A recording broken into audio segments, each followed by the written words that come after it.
How are you all? I came home this afternoon with my wife and we got settled and she is doing better. She has resting. So I thought I'll grab a few minutes and my daughter and son are watching her. She's fine. She's moving around and all that. So how are you all? I just wanted to come and see can I be of help to you guys? That's what I was hoping to do. So, hi Janet, how are you? So, um, it seems like the schedule changed. Usually, I used to find Cecile on this hour, and I used to go to her room sometimes, but I did not see her.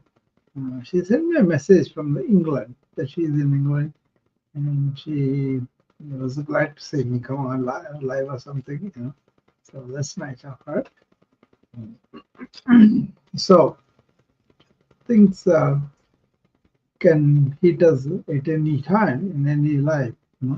So you cannot say these things cannot happen to us, right? My daughter was saying, why these things happen to us, which happens to everybody.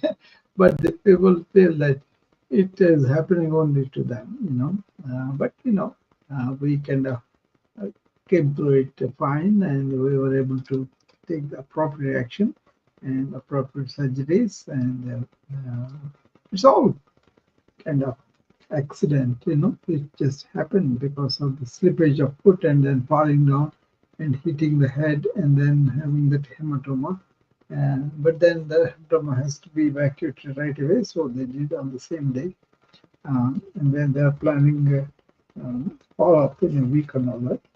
But meanwhile, they cleared her and she is walking.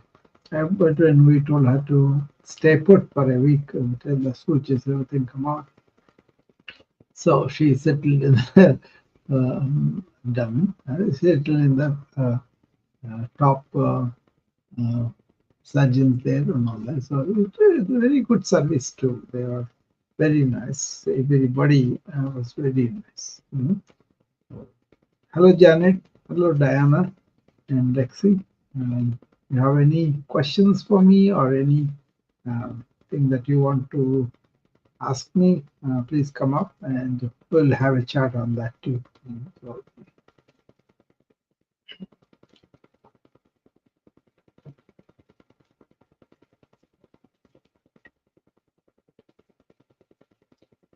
as we wake up to the realities in life and we can test ourselves during the times as to are we reacting pretty badly?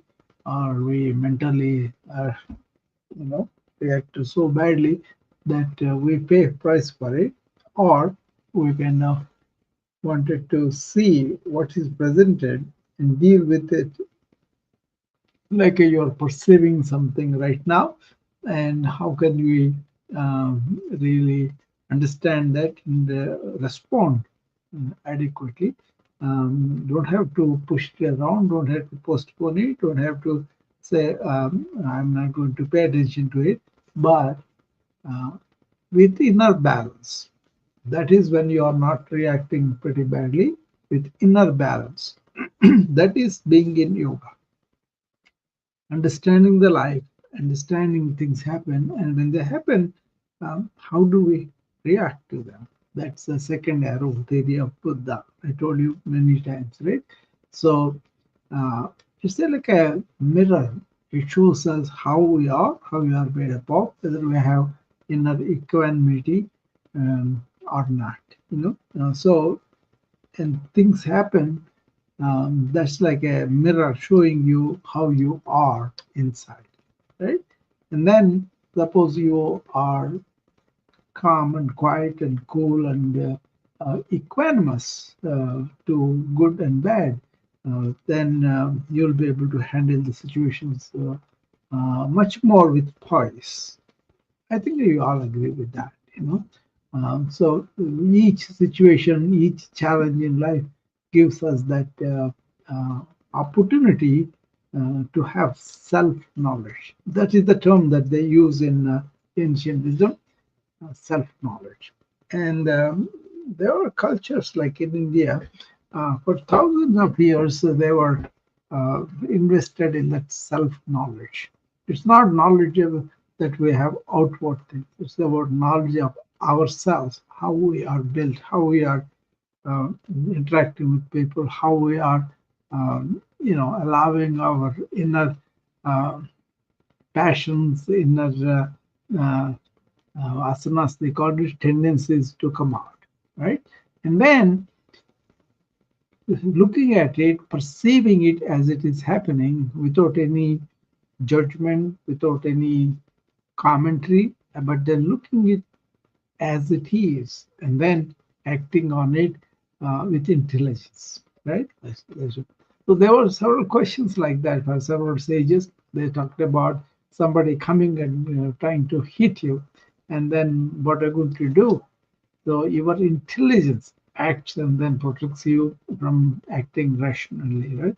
And not rationally, not rashly. So suppose you want to lash out immediately, I mean, there's nothing there. But suppose you want to hold on to your rage or anger, but respond in a way that's going to be compassionate and kind, and thereby you can see yourself in the mirror better, right? So the reactions can reveal a lot about our self-knowledge. Are we knowing about ourselves? Do we see these things in action? All that really helps people to understand themselves as they are in life, and also really respond adequately, right? Or with intelligence. It's not that you want to take it like a doormat that they can do everything and go. But only thing is, you are much more uh, what they call viveka. That means in discrimination, in evaluating things in a much better, higher way, right? That kind of thing is very, very good for us. It's not that we're going to be elevated or we're going to be really puffed up because we are egotistical and we kind of build an image like that. No, we kind of actually transcend the ego and then act like human beings, maybe elevated human beings, maybe compassionate, maybe um, very kindest human being, and understanding other person where he's coming from and not judging him, and also forgive him for if he does. But all those responses from you reveal to you who you really are inside, right? So situations come and they reveal to us how we are. This is called Atma Chintan, or self inquiry, or self knowledge. And it doesn't stop at one particular place, because you keep on discovering different kind of tendencies within you, and those tendencies have been evolving for centuries, probably. Okay, so anybody interested in this kind of self knowledge, you can always uh, learn more and more without telling anybody as you discover yourself in life. How am I interacting with, say, for example, a disaster, okay, um, a flood or fire or uh, any natural calamity. That's one way. And what's happening with your family? How is your relationship with them? Have you succumbed to it, or are you able to handle? So when my kids show the tendency that these things are happening and we should not happen, and immediately I tell them how understanding life is, that life happens, and when it happens, how you respond is your maturity level, your understanding level, your so with that all that resentment that these things are happening, or real fear or real anxiety, they kind of take back seat, and then you have a energy and intelligence to face those calamities, right? So that's what we did these 3 days, so there was not like a really uh, getting depressed or getting dejected or getting really sad and all that. Let's see what is there going on. Let's see what happens now. Let's put in some positive output into that. Maybe we could do something differently in this situation. That kind of fresh from your own intelligence things arise. And then you follow them and you feel very good after that, right? So this samatvam, that is the Sanskrit word for inner serene equanimity. Let's say that equanimity, okay? And that equanimity is something people are not having anymore. Either they kind of lash out or they kind of go into the shell. Neither is really wanted or needed in a modern man. You have a big prefrontal cortex evolved. Use that. Don't be succumbing to your um, limbic loop that people get into. So they feel bad when something goes wrong, and then even 10, 15 things go wrong in their life. They do the same thing again and again and again. So understanding what are these things happening and what are these life things that I could take into account and then really work on that. See, that kind of thing. If you have spent your energy on your um, reaction in a very big way, that positive or negative, you are kind of succumbing to that, and then you lose a lot of psychic energy, right? And then you cannot handle the difficult situations, especially keeping it under um, enough uh, ways that do not consume your energy. Many people give me that explanation. Oh, we are just human beings. We kind of um, react like that. We kind of natural for us to do that. Not so. That's much Persian. That's not natural. You may have intellectual uh, arguments or justifications or whatever. But the fact is, there are so many people for the same stimulus, they react differently. And also, some people don't even react, but they respond to and then take care of things in a very um, calm, serene, quiet, and seems like they have this coolness under pressure, right? And then you'll be able to. There are other things people can rely on. Like I think if I told you the term Iswarecha. Iswara means God, God of, Almighty and all that. Icha means His will. What the God wills will happen, and most of the time things happen according to that will, the grace of the God. But then we think we are done it, we have accomplished it, right? And then if we think that we are the one who are doing it, you quote troubles. On the other hand, you say, the divine will is making me do this, then you are not really married to the results that much, and also you feel better, right? Because you have a real protection, and you have things happen, and then we can now deal with it with faith, and also really understanding what is God's will, right? And that is commonly used when I was growing up. They say is for icha. For everything they say that. But doesn't mean these people are lazy or don't want to accountable responsibility. No, they do. They are very much oriented towards dharma, which is doing stuff for everybody, not for your cloth, your race, or your country. No, it's for the entire world and all people. So those people, they put their best effort. If the things go other way, then they say it is all God's will. Right? So that's a powerful, powerful reminder when you are treated with something that's going on in life that you never anticipated. It comes from the, what do you say in baseball, from the left side and then hits you, something like that.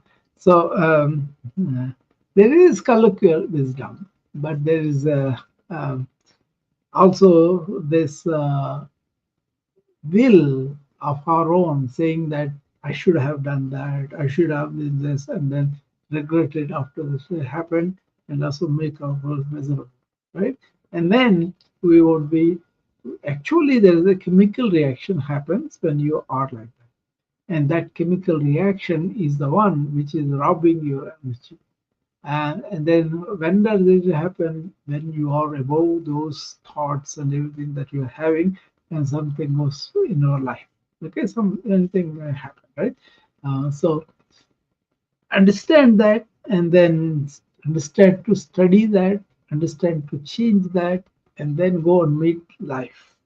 Not that you are planning you want to do something. No, meet the life as it presents to you, and then really appreciate that, and then try to be equanimous, non-reactive, and also really proactively doing what you think is good for all, not just for uh, your district, your state, your country, or your particular color of the skin, or all of that.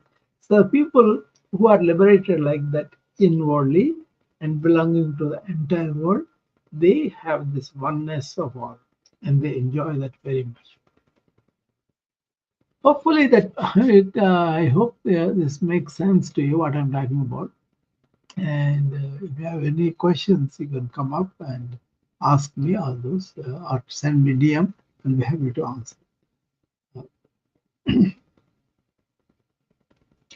Many a time, uh, people come and advise you on particular aspect of life, like you have to eat this, you have to do that, whatever, right?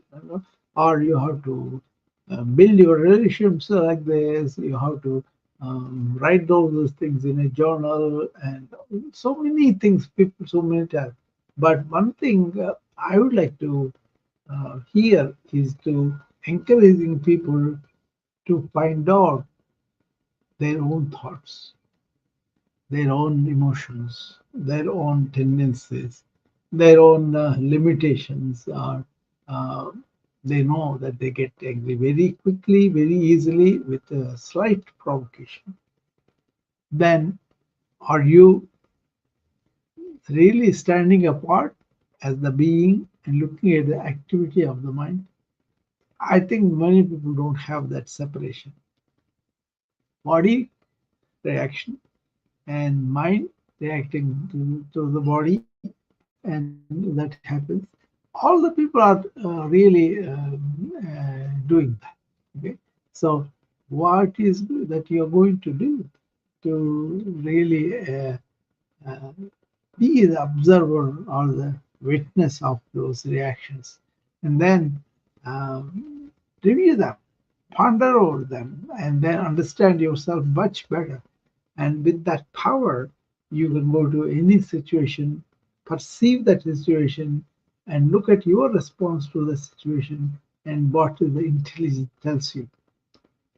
Does it tell you to find fault with people and blame them, or that they kind of helps you a lot? Okay, so self knowledge has the opportunity every act of life. Okay, you can do that to do good. Okay, so as I said, I got a few minutes. I came up to just to touch base with you, and I'm happy people came this morning also.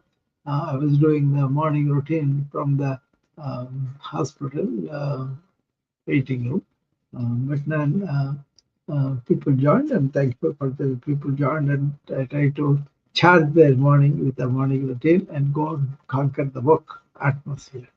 I'm very happy about it. I'm going to expand on that morning routine with a more insights into what you can have during the work, during the uh, routine work you think, how you can make it meaningful and also really purposeful, right?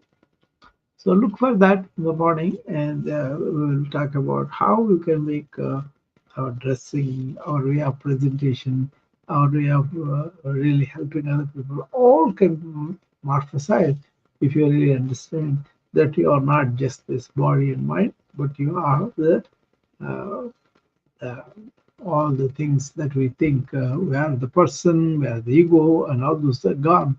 Then we identify our real energy and then function very high level. Okay. Hope that makes sense to you, and I will take it up in the morning when we open the room. Hopefully, I can see you all there, and then come back and I'll be talking to you more about it later. Okay, so I have to go now, and thank you for joining me, and I'll see you in the morning.